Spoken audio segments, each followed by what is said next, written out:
So I managed to transform my robot from a jet to its robot form, and you can see this is what it's supposed to look like, and I think it looks like that. Um, I did learn some lessons from the last time I put it together. One of the things I couldn't do was get the hands out, and I was doing it wrong. There were a few parts in here that I just don't understand. For some reason, this starts off by pulling out the landing gear, but then it doesn't show it, but you have to put it back away because that's not how it is in robot form. And there's a lot of things in here, this part here, where it's really a challenge to figure out what it's trying to tell you. Feet were pretty easy, and so it's kind of in hybrid format where it's both a jet with robot legs. So went through here, but let's see, the shoulders on here are pretty much useless, and that, I guess, is the sacrifices you have to make for a transforming figure. This is a very awkward looking robot.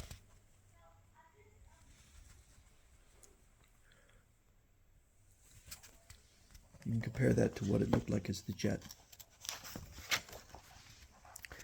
This was one of the parts that really I struggled with because it shows it here, and it looks like this piece is folding over his back, but that's not correct because it's actually, this picture would be more like this with it folding across the top. And so I got confused, and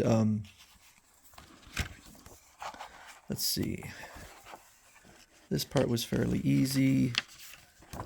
The hands, I finally figured out this time what I was doing wrong. So I managed to get the hands. This little metal piece in here is rather difficult, I found, to maneuver around. It was definitely a challenge.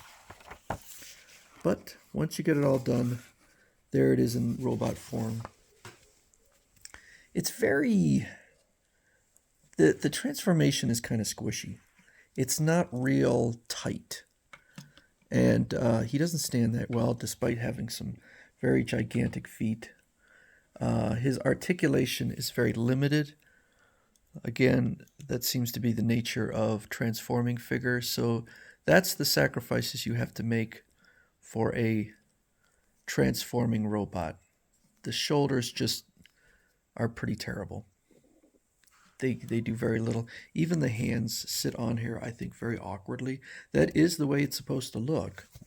And there you can see on there, that's the way it looks.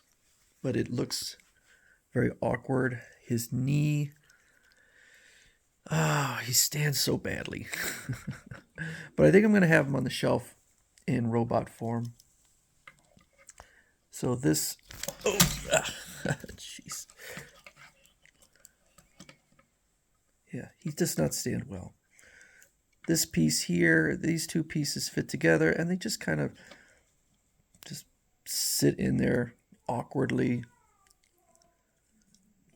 Everything's kind of just...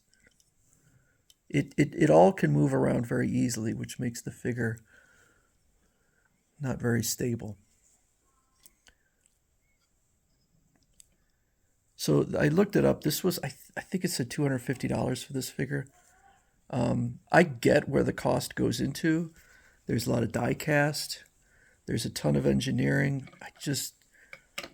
I don't have an interest in getting any more of these. Again, there was two other versions of it. There was a green one and another color. I can't remember which one. But this was definitely, this is, I would say, one figure that I wish I hadn't gotten. Because I don't think it looks that great on a shelf, and the transforming is not particularly fun. I didn't find it that fun, and even when it's in jet form, it's not very tight.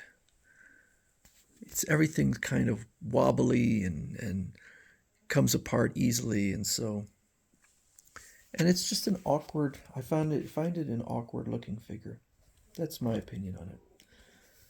So that's the Sentinel RIOBOT in robot mode.